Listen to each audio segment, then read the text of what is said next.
Okay, here's like a super hot take about Baldur's Gate 3, right?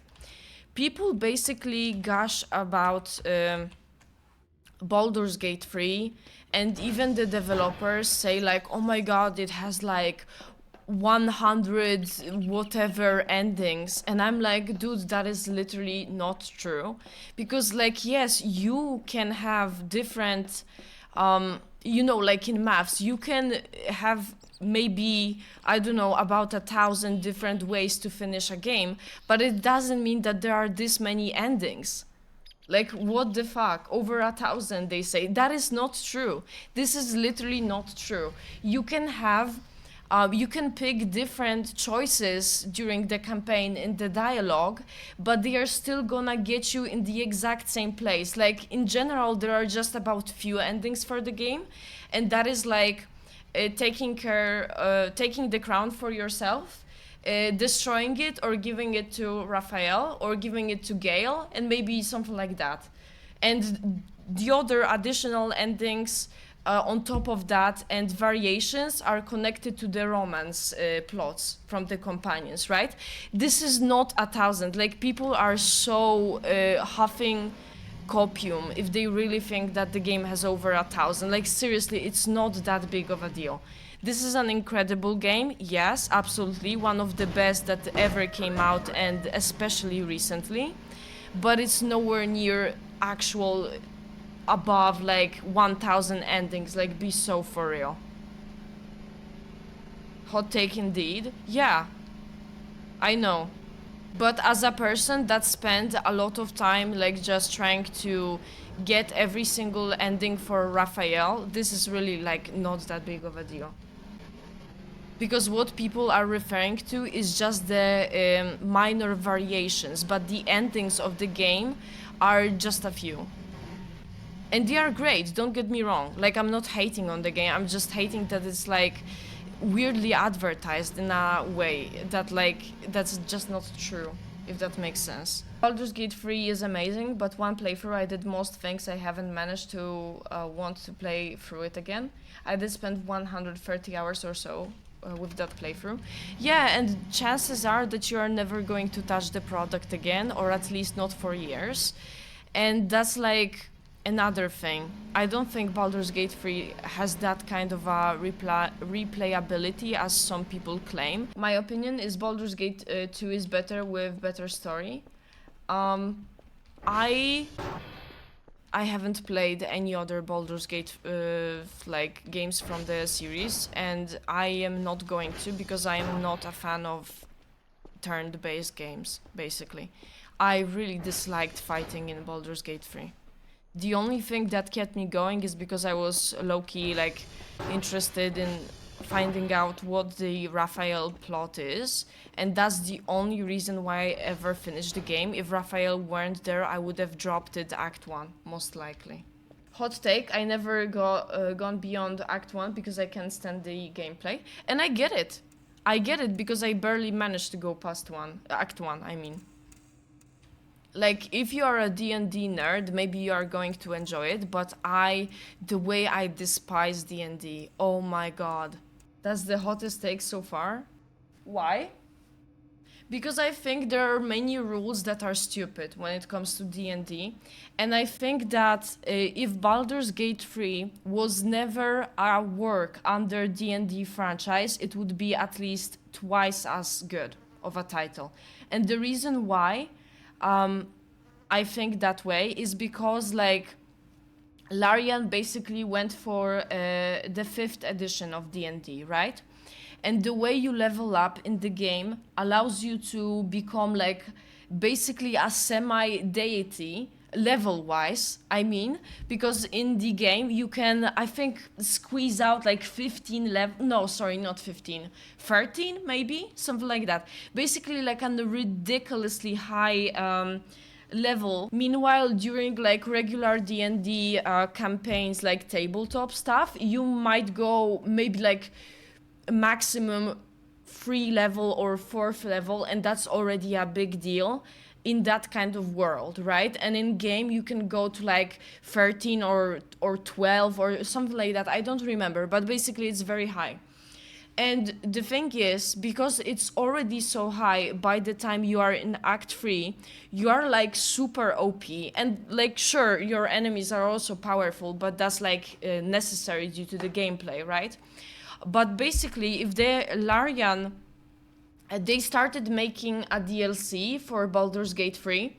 And the reason why they haven't managed to push through with that is because the players basically were too overpowered. So if you were to get more missions in DLC, you would be able to level up to level like, I don't know, 15 or 20 or whatever, like, I don't know, right? So imagine how ridiculous that would be in the D&D context, right? Like, that's outrageous. And the thing is, if that didn't happen and the work was never set in D&D universe, they would not be limited by those stupid fucking rules. And also, I hate, oh my god, I'm about to flip my desk. I hate how you just like go out and fight and you have those spell slots and you can't use them unless you go to sleep. Like, bitch, please, this is such a stupid mechanic. I hate it, seriously. The way I disliked just like fighting in Baldur's Gate 3 and then just casting some spells and picking up like what I want in my scroll book, right? And then being limited by having to rest and stuff. And while I understand that they solved it in a very nice way, because through resting you also progress like the companion storylines, which is a smart way, I just don't like it. I don't like D&D, and that's it, you know? I just don't like it. And also the fact that since I'm like a fan of Raphael, I did see so many people like just dick riding and glazing Mephistopheles and Asmodeus and just like goofing on Raphael. And I'm like, what charm is there in creating a universe where your villains that everyone is aware of, so basically all of the archdevils, are literally those untouchable, undefeatable creatures that are just sitting there on their old fucking thrones, farting in the place because no one dares to challenge them. Like, this is such a bad writing. I'm sorry, but like, to me, this is horrible. You design a set of villains and basically go like, oh yes, they were there since the beginning of time, so they are actually so powerful. I don't give a fuck. This is the most boring shit ever. You are telling me that you have all those gods, all those deities, a set of like, you have like a god of magic, god of compassion, like, you know, Tyr, Ilmater, all these stupid shit, and somehow they can be dethroned, but the archdevils are untouchable. Like, this is the dumbest thing in the world. I'm sorry, but it is. D&D does hang back from the rules. It had first edition and yet started as an alternative battle game like Warhammer. 100% agree. Yeah, right, it's just boring. And then I see those like, you know, sweaty basically fans of D&D that are just like drooling nerds, and they see Raphael and they go like, oh my god, this is such a clown, he's never going to take on Asmodeus. Fucking let him try. At least this is going to be something interesting to see finally someone challenge the guy that's like no one dares to challenge. It's not about whether he's going to succeed or not, but it's just there has to be some fluctuation within these ranks. Otherwise it's just fucking boring and bad writing, quite frankly. And people are just such dick riders, they can't see straight, seriously. Like, oh my god, Asmodeus, you're so powerful. Like, shut the fuck up, seriously. So annoying. Same for Mephistopheles. And that's the worst thing I have with the whole Archdevil stuff, because if it's just Asmodeus, then I would be like, you know what, yeah, fine, whatever. But you have so many of them, and all of them are like, quote-unquote, so broken, OP, untouchable. What's the point, then? I don't get it. You're so broken, but you can't defeat the demons and end the blood war, and at the same time, then there's this hope that, oh, actually, they want the blood war to keep on happening because that keeps the devils in check, like the lesser devils. Okay, so what about the gods? They also don't bother you? It's such a cope fest, seriously. So boring. The demons also have archdemons? Then why aren't they duking it out with the archdevils? That would be cool as fuck. Like, kick Asmodeus' ass, that would be so cool to see. I feel like D&D is meant to just give you the rules and the lore, and then all the GMs should go and homebrew their playthroughs.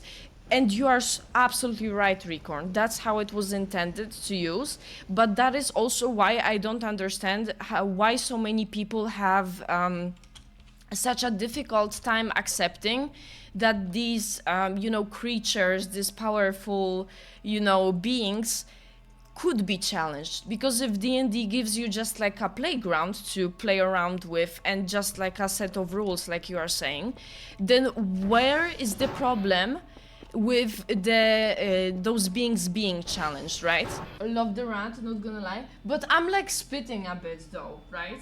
Because like I dislike D&D, so I'm going to be very biased, but I think I do make a point. A good point with the freaking ridiculously overpowered stuff.